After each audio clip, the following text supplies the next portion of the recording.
Welcome back to Making a Difference on Buzz TV. I'm Mike White. Join me today is Donnie Horner with CBEST Fisheries. Welcome to the program. Thank you so much, Mike. I appreciate it. Well, I want to thank you again for your service. You spent 10 years in the Navy, and the Navy is what brought you to Jacksonville. That's right. And so we are very appreciative of the Navy for delivering you to us. I appreciate that. Thank you. So talk about your experiences with Leadership Jacksonville. It was great. I was part of the class of 2015, which is obviously the best class, the Leadership Jacksonville. I've heard that much. That's right. And I made so many great friends, that I'm still in touch with that I never really would have met had I have not gone through the program.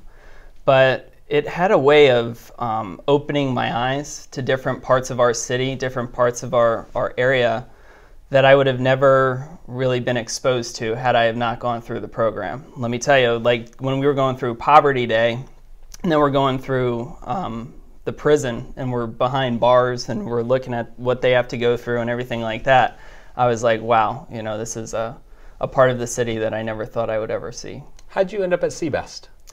So I got to know the owners of Beaver Street Fisheries, or at least one of the owners, Mark Frisch, through my time at Jacksonville University when I was getting my MBA.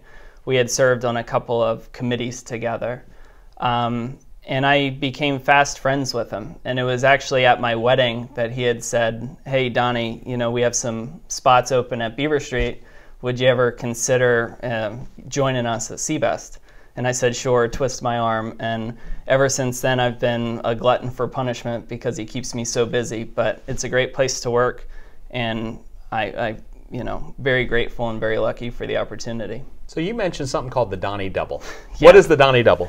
So the Donnie Double is a 2-event initiative taking place in April of 2019. I'm going to complete the Boston Marathon, raising money for the National MS Society. And I'm going to complete Jacksonville's Dancing with the Stars here in Jacksonville, which is going to benefit the Jacksonville Children's Chorus. As a way to brand it and raise money, I'm calling it the Donnie Double. It sounds a little vain. I promise it's not all about me. It's about the MS Society and the Children's Chorus. But it's going to be a lot of fun, and I'm very nervous. You know, I've never run a marathon before. And how are you at dancing? I'm terrible. I've got 3 left feet. You know, I think the most nervous I've ever been in my life was my first dance at my wedding, and you look at pictures and my wife's smiling at me, but in reality she's telling me, just relax, you're doing great. But yeah, it's a way of overcoming fear, I guess. Well, I think the training for Dancing with the Stars, you have weekly training, I think, with that. Yeah. So you're going to have intense training for a while going on with both organizations. I've had so many friends that have done it. A good friend of mine, Daniel Davis, in Leadership Jacksonville, classmate of mine, I got to know him through Leadership Jacksonville. He was talking to me. He had heard that I was doing Dancing with the Stars. And he said, not to put any pressure on you, but I want it. So good luck. And I said, okay, great. So I go into work the next day, and Mark said, my boss, yeah, I hear you're doing Dancing with the Stars. Not to put any pressure on you, but my mother-in-law won it. So I'm starting to feel the pressure from all sides, and the truth of the matter is I'm really not a good dancer at all. Well, we're excited to see that. What do you like most about living in Jacksonville?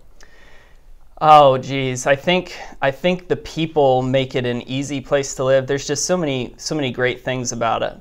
But I really think it's the opportunity to make a difference. I've lived all over the country, from central Pennsylvania to southern California. I've lived overseas, and I've never seen a place where the leadership in all segments of society, from nonprofit to government to business, is so receptive to ideas.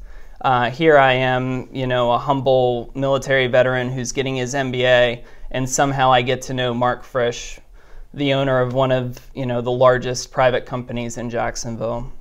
I become good friends with John Payton, who is the former mayor, not because I'm anybody special, but because he answered my phone call. If you have some ideas and you want to make a difference, leaders in the community will listen to you. Well, I think it is because you are special. You've served, and you've put yourself out there. And thank you for making a difference in Jacksonville and coming on the program today. Thank you, Mike. And thank you for watching Jacksonville Buzz. We'll see you next time.